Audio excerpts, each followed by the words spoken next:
Hey, this is Brett Miller with the NWFA. Here with Ben Totta, regional instructor, who will be doing demonstrations at our virtual expo coming up April 29th through May 1st. Really excited to see how this is going to turn out. It's our first ever virtual expo, and some of the demonstrations we plan on doing are really what we would normally be doing live. Very excited at the opportunity to do some things virtually, as well as give us the opportunity to reach an even larger audience than we otherwise wouldn't be able to do. So, Ben, thanks for jumping on, and if you want to just talk a little bit about what your plans are and what you're looking to do at your demonstrations. Absolutely glad to be here, Brett. I am planning to talk a little bit about inlays and demonstrate a few techniques in inlaying into a floor. It works out, I was planning to do a installation of a inlay of our company logo in our shop. So that's what I'm going to be doing.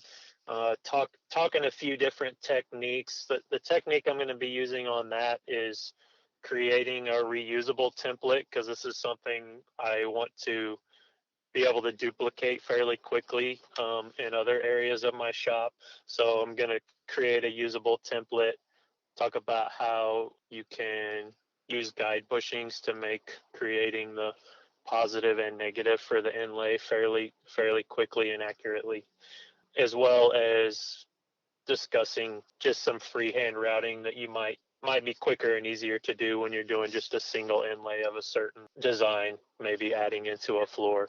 Inlaying stuff like that is a fairly simple way to upgrade a floor or to offer something that's a little bit custom to a client that can make their floor unique.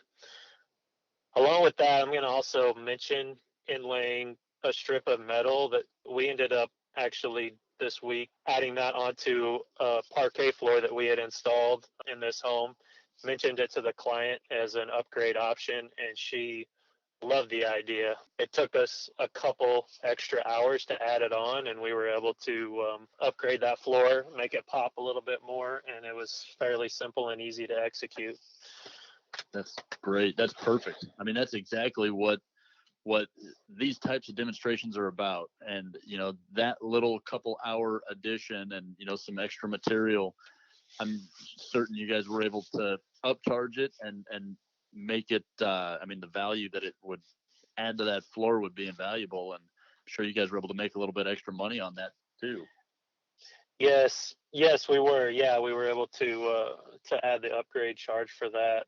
It worked out quite really perfectly, actually. We did a job 2 weeks ago where we were coming in to refinish a floor that someone else had installed, where they did a long hallway with the chevron pattern and then wrapped it in a border.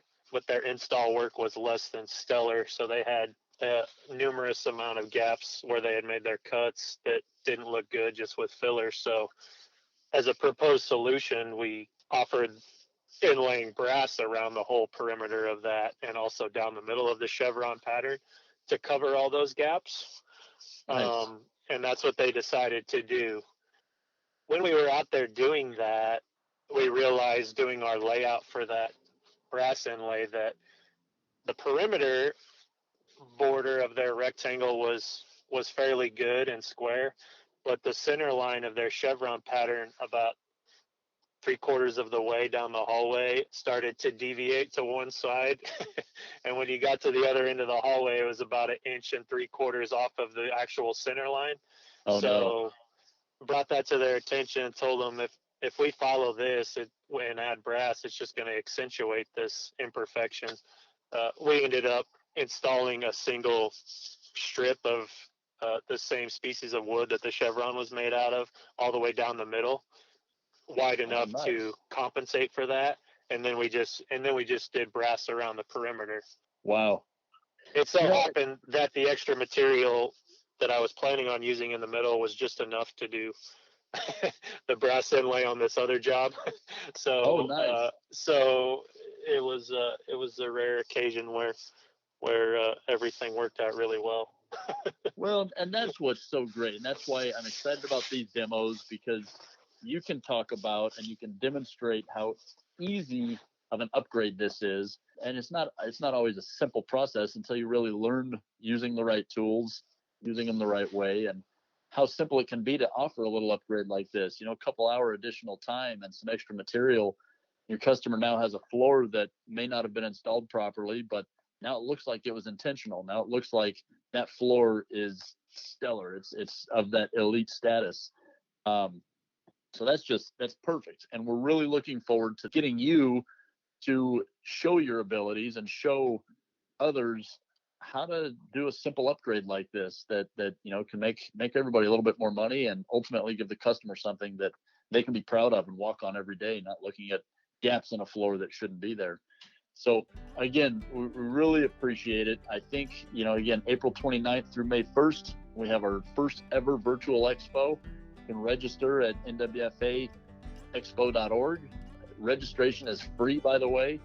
We expect to have a huge audience there. We're currently over 1,000 attendees registered, so it's gonna be great. First one ever, and we hope that we can work out any little kinks and hiccups beforehand. But it's first one. We'll see how well it goes. But this is the type of stuff that's gonna make it a spectacular expo. So Ben, thanks again. We really appreciate it. We're looking forward to having you there, and thanks for coming on and talking about it. Absolutely. I'm looking forward to it as well.